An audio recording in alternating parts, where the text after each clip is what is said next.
It was the first time I had ever seen this video. This video is almost 40 years old. It was made in the late 1970s.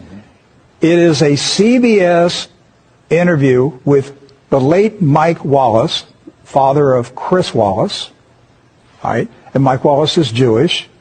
Chris Wallace is Jewish. I'm just setting the record straight. But this was a CBS interview with the Shah of Iran, who was in power at that time. And he made some comments about the power of Israel in America. This is, again, the 1970s. Jimmy Carter was in the White House. Watch this video. It is shocking. It's an eye-opener.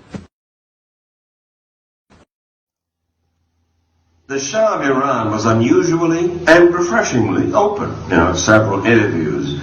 When I used a phrase he didn't like, he clearly enjoyed the chance to throw it back at me.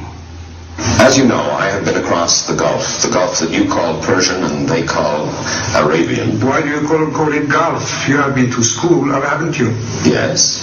What was the name that you have read during your school days? Persian Gulf. All right.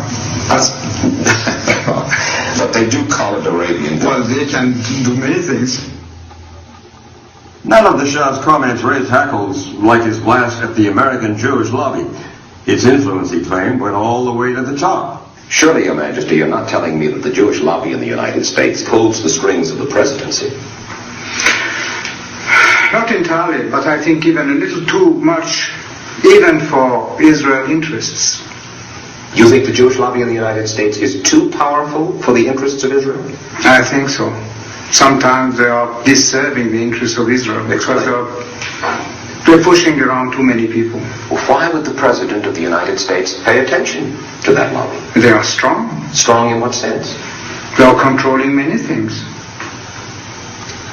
Controlling what?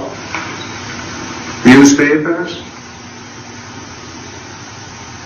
medias, Your Majesty. Banks, finances, and I'm going to stop there. Well, now wait just a second. You really do believe that the Jewish community in the United States is that powerful? They make the media reflect their view of foreign policy? Mm-hmm. Yes. They do not report, we do not report honestly? Don't mix things, please. I don't say the media. I say in the media they have people.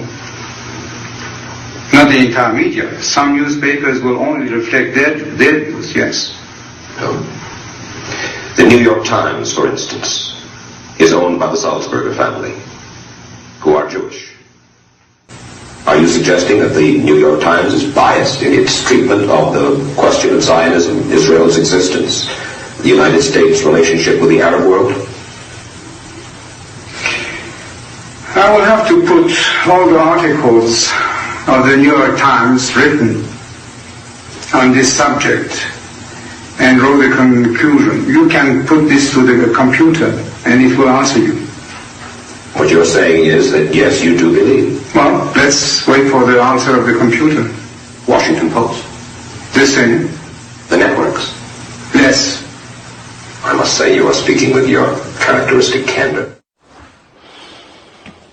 The Shah of Iran, 1976. Did you notice how nervous he was? On CBS News, he was nervous because of what he was saying. What happened to the Shah of Iran? 1979, he was removed. The revolution. What happens when you challenge the regime? They have a revolution. That's what we've been talking about. You go up against the system, you have a revolution. So Iran had a revolution. They had the revolution because of that interview on CBS News. They made a decision. He's got to go. He challenged us. He dared to out us. I'm going to tell you what's going on right now. Now, I'm directing this to YouTube because my staff just notified me while that video was playing that YouTube is suppressing our feed right now. We've been dealing with problems with YouTube recently. And they're shadow banning us right now. We typically have 1,000 people watching the live feed. Right now we have 12. Okay. Typically we'll have anywhere from 8 to 15, 20,000 people who will watch the video on YouTube after it's posted for video on demand. We'll see tomorrow what the numbers are. But right now, they are suppressing True News. Who owns YouTube? Do your homework. Find out who owns YouTube. Follow the trail.